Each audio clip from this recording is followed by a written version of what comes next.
folks, it's Friday, and you know what that means.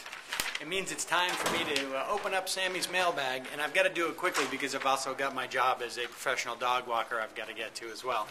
All right, first up, it is from Lawrence.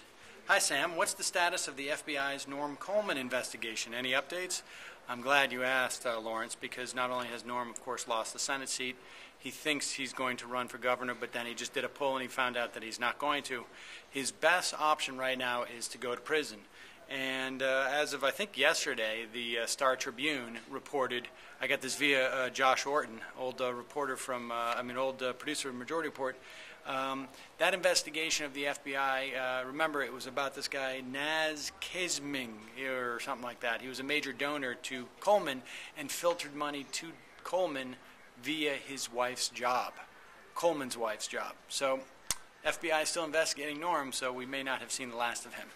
So that's one down. Next up, I don't know how that got there. Hi, Sam. Love the bit about choosing the more expensive, less good option. She's talking about my big YouTube sensation on the Republicans' position on health care. I was hoping you could clear something up for me. Before Obama got elected president, I was under the impression that he was free of corporate contributions to his campaign. Now I hear about how much he accepted from coal, from banking, etc. What's the real story, or where can I find it?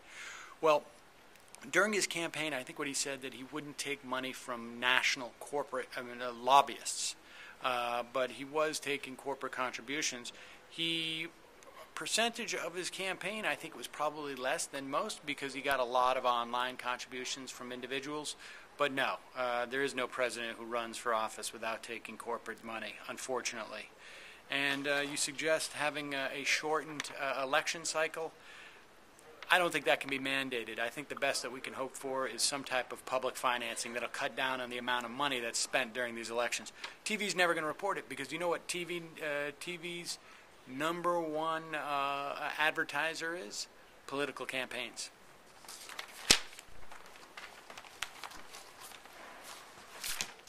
This looks like a fire hazard. Shouldn't do that. Sammy, whatever became of your correspondence with the Nigerian email scammer? You went back and forth for a while. Thanks. Shane from Omaha, Nebraska. Shane, I just never got a response back, so I didn't have a live one on there, and we just ended it. But get one of those Bronco burgers for me in Omaha, will you? Yeah.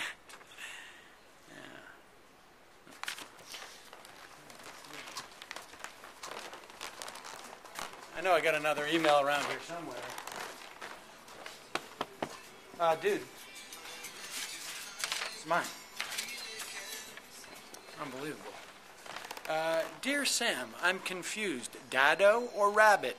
Which do you recommend? Or do you prefer mortise and tenon? Frankly, I'm a Dado or a Rabbet. And frankly, I don't think you need to go Dado or Rabbet. It can be Dado and Rabbet. That's actually one of the nicest cuts. Of course, we're talking about woodworking here, folks. Mortise and tenon, that's a little bit beyond my pay grade. But a Dado, you can just simply rat out, what's that thing called? The router. Yeah, you can just router it out. That's, you make a...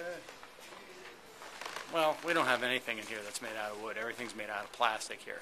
But yeah, so I would go Dado and Rabbet if you have to ask the question. Otherwise, you would go with mortise and tenon because you already know the answer.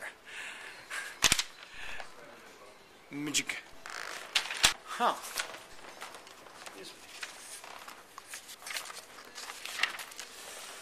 Dear Sam, you've studied the law. You've been a foreman of a jury. You probably know that lawyers in damage cases advise their clients never to say anything that might be construed as guilt or even indirect responsibility, and never to offer any sort of financial help to accident victims regardless of compassionate motives. So given that Congress is practically all lawyers, what was the rush to pay millions of dollars to the families of the 9/11 dead other than a tacit admission of Republican guilt?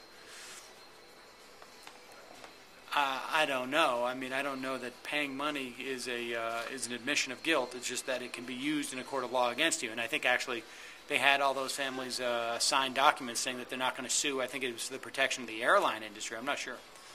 If cash payouts were justified for victims of terrorism, then why was it limited just to 9/11 families? MJEC, Musing in Munich. I don't know. That's a good question. A lot of people made that argument. I think there were There were victims' families from other terrorist incidents, I think Lockerbie and stuff like that, that actually wanted compensation too. But, all right, folks. See you next week. Remember, you can always email me at breakroomlive@gmail.com.